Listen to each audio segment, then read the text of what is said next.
Welcome. I'm Palmer with Career Academy of Real Estate here this morning with my partner, Fraser Spartman. And Fraser, you got some more information for us.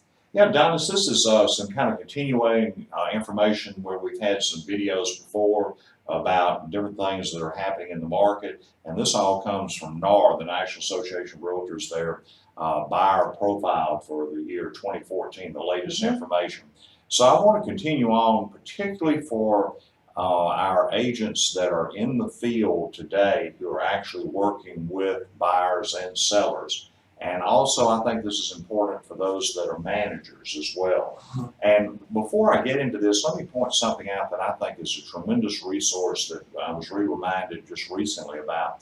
For those of you that are with the members of the National Association of Realtors, NAR, they have a wonderful program that this year has been expanded by threefold, and that's the National Broker Summits. And they're going to have 3 this year. And they're going to have 2 on the West Coast and 1 on the East Coast. And I attended one last year, and it was such an informative type of presentation, and where you were able to get so much information from brokers all across the country. And I would encourage anyone to go on the NAR site and to investigate that. It is specifically for owner, managers, brokers, for the business things, the future of what's happening in the business, and how to plan for it. Those kinds of forums can really broaden a manager's perspective.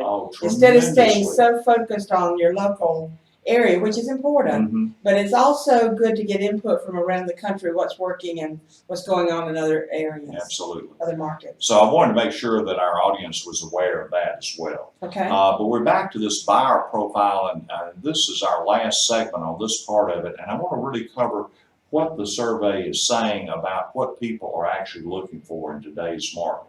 The first thing is having to do with location, and they have a kind of a list here of those things that are most important. And the first one is the quality of the neighborhood. And that has a lot to do with schools, convenience to the job, affordability, convenient to families and friends, shopping, design of the neighborhood. This is becoming an important element as people go forward. And I think a lot now in residential real estate are our planned unit developments and how they're designed and people looking at it. Interestingly, we've had such a fluctuation in gasoline prices. Is commuting costs, is that still a factor of whether people are considering? And according to the survey, it is about, when people factor this in, almost 70% of something that they feel like is important is how far is it from their place of work. Additionally, environmentally friendly homes have moved on up in the category of what people are looking for. Yes. Interesting. They have, NAR has, and the National Association of Home Builders has these green homes. And there's some builders even that they will guarantee what your utility rates are. And there are various certification courses that real estate licensees can take in order to become what is known as a green agent. And about this type of thing. So this is another area of where I think agents need to make sure that they have a complete understanding of.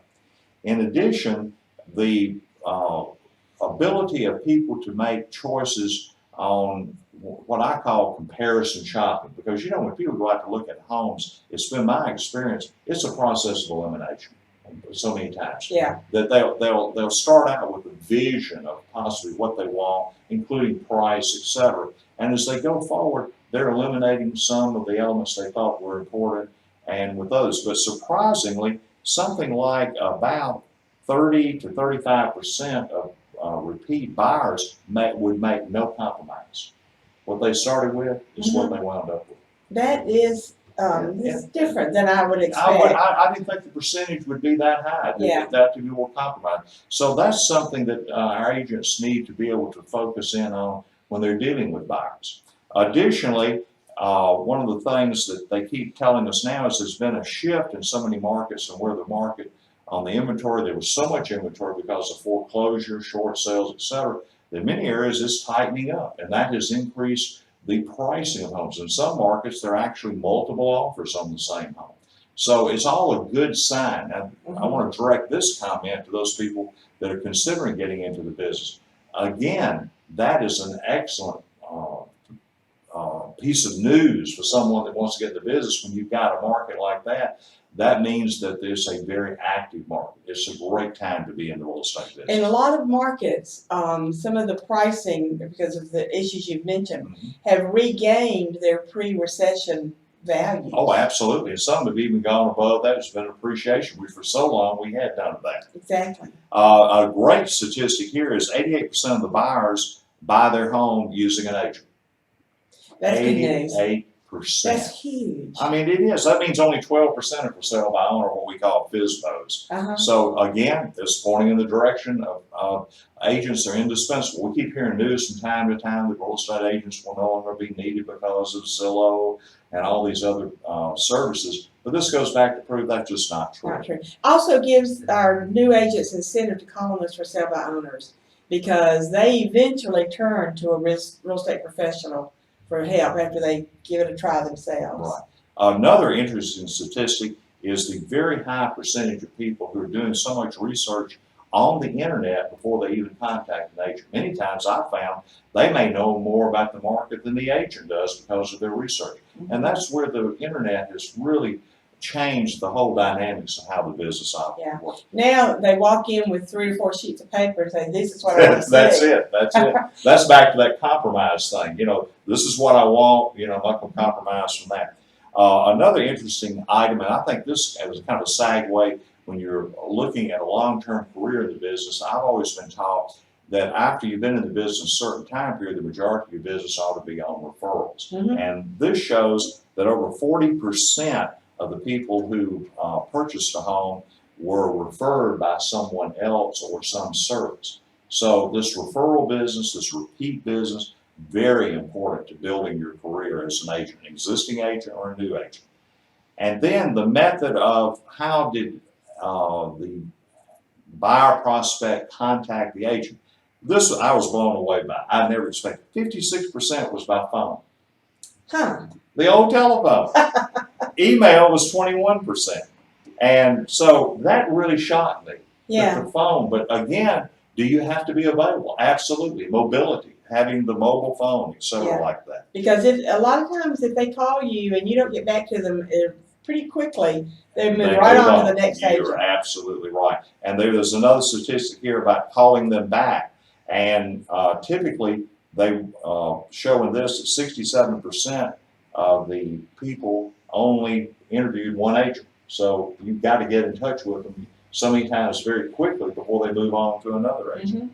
Online usage is still a predominant factor in their process on it, but it's not so much maybe in choosing the agent, but in gathering information. It's more about gathering information about the market. So, the research that they do. Absolutely. Another feature here, for those of you that are getting into the business as a new agent or those of you that are existing agent, they have a tremendous amount of statistics here about you setting up your site. And I'm talking about a website. And agents now must have a website. That's a necessity. In addition to the company website. Absolutely. And it has to be, this major statistic that just jumped out off the page at me was it has to be mobile accessible type of thing where people can just pop it up on their phone and be able to see it. It's got to be readable, it's got to be understandable, but it's got to be mobile ready. Another important item, and I've always known this was so important, is about keeping in contact with your buyers and your sellers. 79% of the buyers said that was of utmost importance, that they want to have that constant feedback and communication. And one of the last things is that 89% of the buyers were satisfied with their buying process. So that means we're doing, as an industry, a pretty good job. Right, which we've always known that if you don't stay in touch with them, they're not going to use you again or refer you business. But if you do stay in touch with them, they will. So I hope our audience today has gotten some useful information, not only for the people who are existing agents in it, but those that may be coming into the business as new agents. And we appreciate your time. Look forward to seeing you the next time.